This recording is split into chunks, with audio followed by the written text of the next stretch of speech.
And I must say, actually, there's something about Jewish music that rubs me the wrong way. I'm not kidding. I much prefer like Amazing Grace or something. I'm not kidding. But these Chabad Nigunim, as opposed to like, I don't know, it just offends me in some way, like these Shabbat Zmirot, and everyone's singing, oh, I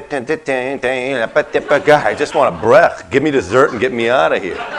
But I would say something about this soulful quality of these songs.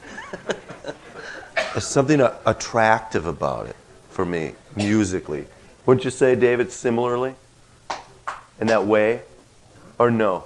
Something attractive about these kind of, you know, like just like, another thing, if you guys were like Buddhists, everybody, all the Jews would be like, you know, like, they would all be sitting around like, oh man, it's just so spiritual. Now it's a Jew singing, gefilte fish. I feel like a eunuch, a sexless eunuch with this Jewish stuff. You know how it is? Native Americans, you sitting around with a drum or something with the same melody. Wow, I just wanted this thing was so cool. I just wanted this thing, a bunch of Jews sitting around, you know how that is. Which reminds me of the song that I didn't plan on singing, but now I'll sing it. This is, no need for this applause. I've actually come to a place where I have no need for any applause. You know what I mean?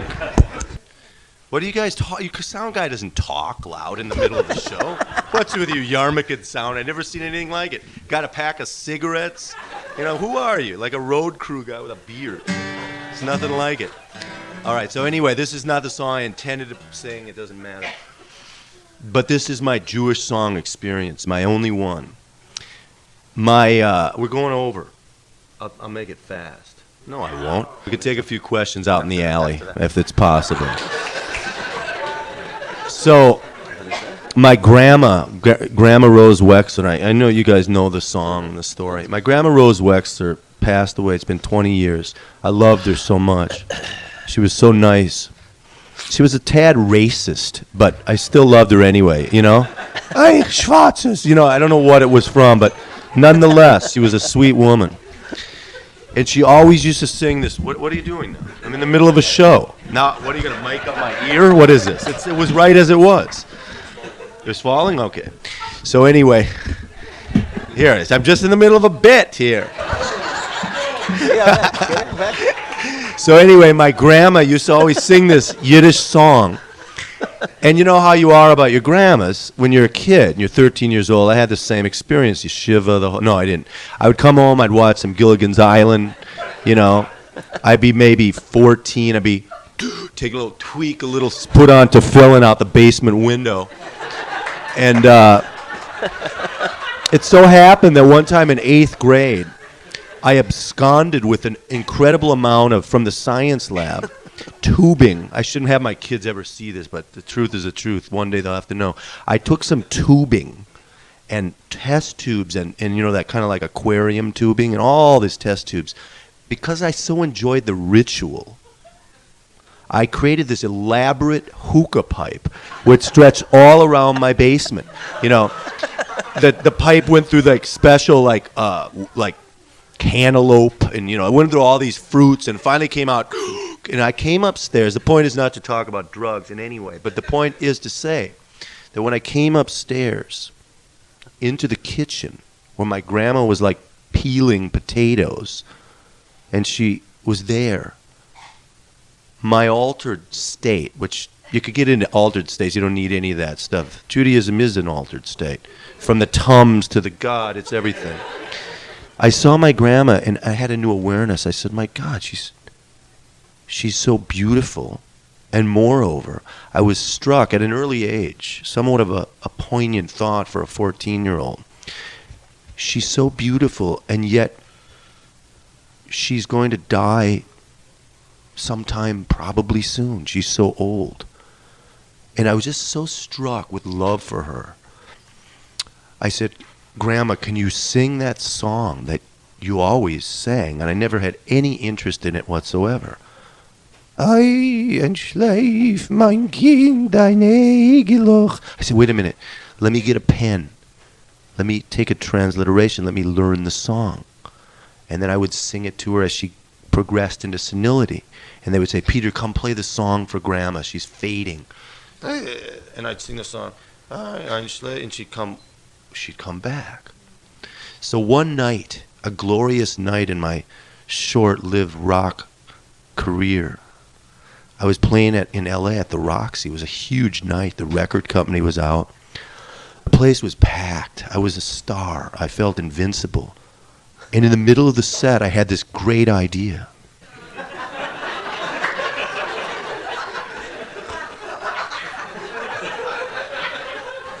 I decided to have the band step away, and I would play that song that my grandma had taught me. And it was amazing. A hush fell over the room. I'm not kidding. It was beautiful, and I sang it really well. My voice sort of sounded different in that song. Everyone was going nuts, except for two schmucks in the back of the room. My agent and my music publisher. And I go backstage and I said, "What the fuck is your problem?" And both of them said, "Too Jewish." I said, "You assholes. If this would have been like some African tribal song, you both would have been weeping.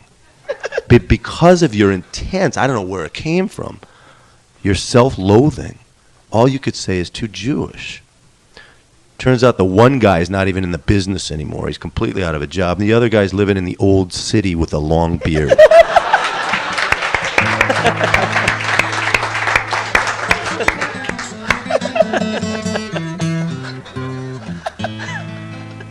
Einschläf, mein Kind, deine Egelach, einnehme nicht mein Chayes Aros. Dort bedein Oletin wie gelach, dort sitzt auch dein Mutter in Wein. Sie klugt in Wein, wo sie hat dich geboren. In Sursen, ihr nimmer nicht in mich.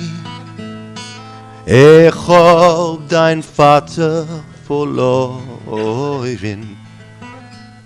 Bist die nur einmal toll gewesen.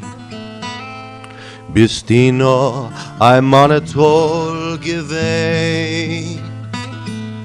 Bist die nur einmal toll gewesen.